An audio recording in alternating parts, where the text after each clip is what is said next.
Hola a todas. Bueno, hoy empezamos una serie de vídeos que nos hace especial ilusión llevarlos a cabo porque es un tema que nos gusta mucho tratar y es acerca de la endometriosis. Vamos a ir colgando diferentes vídeos porque nos parece que es un tema bastante denso como para ponerlo en un vídeo solamente. Y bueno, evidentemente este es un vídeo destinado a pacientes y hoy os quiero hablar sobre todo de en qué consiste la endometriosis.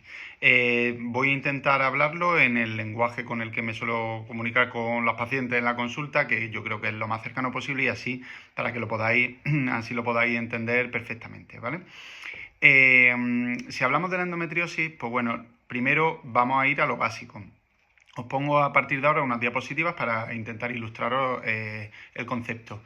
En la imagen de la izquierda veis un útero normal. En un ciclo de regla normal, pues las mujeres lo que tenéis cuando tenéis la regla es que se descama el endometrio. El endometrio es la capa más interna del útero, entonces se descama y cae en sentido descendente, es decir, hacia la vagina y los genitales, esta regla. Pues bueno, en la endometriosis, sin embargo, esto no es lo que ocurre. ¿Qué es lo que ocurre? Pues que esas células de endometrio, como podéis ver en el vídeo, van a migrar en sentido ascendente, es decir, a través de las trompas uterinas y se van a depositar en el abdomen, en la pelvis. Células de endometrio fuera de su localización, pues se le llama endometriosis, ¿vale? Esta es la teoría que se conoce como la teoría de la menstruación retrógrada y es la más aceptada.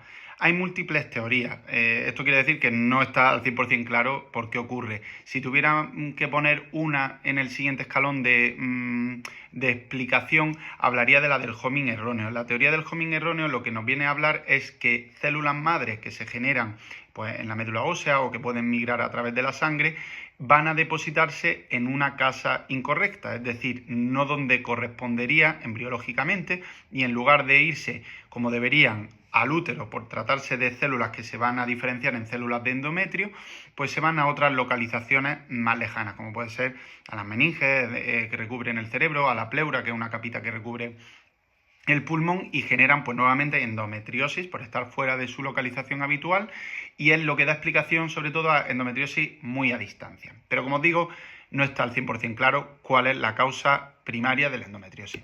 Entonces, una vez que ya tenemos las células de endometrio fuera de su localización, no va a bastar con eso.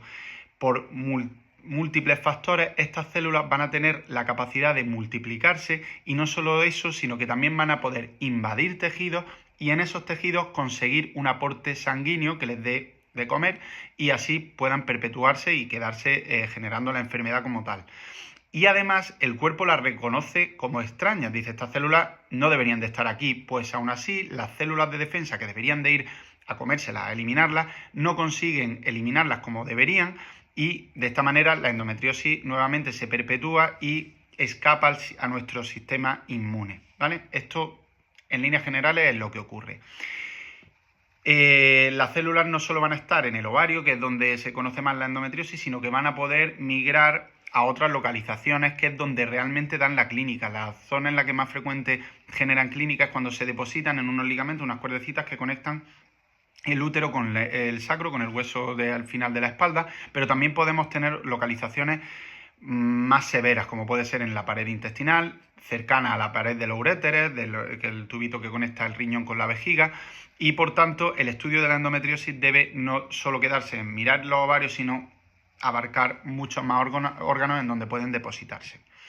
Si hablamos del concepto en sí, siempre se dice que la endometriosis es la presencia de células endometriales fuera de la cavidad uterina, que es lo que acabamos de decir. Y es muy importante también que sepáis en este concepto que son células que dependen mucho de los estrógenos, es decir, de la hormona sexual femenina por antonomasia, que cuanta más carga de estrógenos, cuanto más ambiente estrogénico haya, más comen y es un ambiente bueno, digamos, para que se reproduzca la endometriosis. Y una vez visto el concepto, ahora hablemos de la epidemiología. Se estima que la endometriosis tiene una prevalencia en la población general de en torno al 10%, probablemente sea más. ¿Por qué decimos que es más? Pues porque sabemos que en pacientes estériles esta prevalencia es hasta 7 veces más. Y si nosotros a todas las pacientes con una esterilidad de causa desconocida le lleváramos a cabo una laparoscopia de diagnóstico, sabemos que más del 60% tendrían endometriosis, es decir, probablemente haya más endometriosis endometriosis en la población general de la que creemos y está muy infradiagnosticada. ¿En dónde aparece? Sobre todo en pacientes en edad fértil, pacientes jóvenes. El pico máximo de incidencia se estima que el diagnóstico suele ser en torno a los 25-27 años y suele ser en mujeres con un nivel socioeconómico relativamente alto. Probablemente esto se relacione más porque es gente que tiene más acceso, mejor acceso a medios en donde consultar y por tanto se diagnostica más en este tipo de pacientes. ¿Y cuál es la clínica? ¿Cuáles son los síntomas? Bueno, esto lo podéis contar vosotras mejor que yo. Básicamente dolor con la regla, dolor con las relaciones, dolor a veces cuando va al baño, cuando orinas, y se relaciona también con infertilidad, ¿vale? Sobre todo en pacientes que llevan mucho tiempo con este diagnóstico, con la larga evolución de la enfermedad.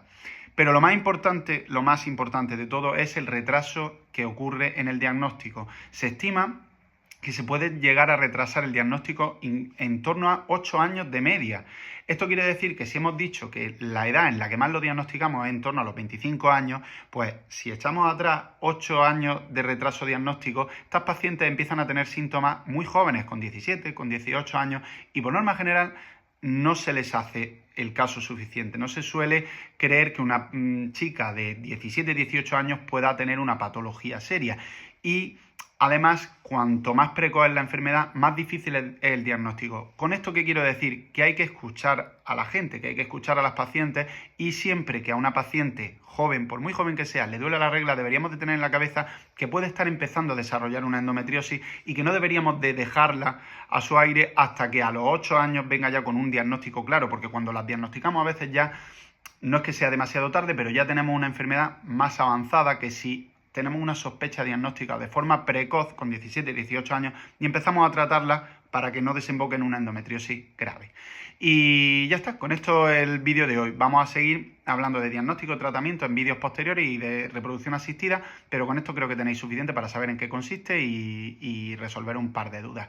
Si os gusta el vídeo, dadle a me gusta y suscribiros al canal para más vídeos, ¿vale? Muchas gracias, chao.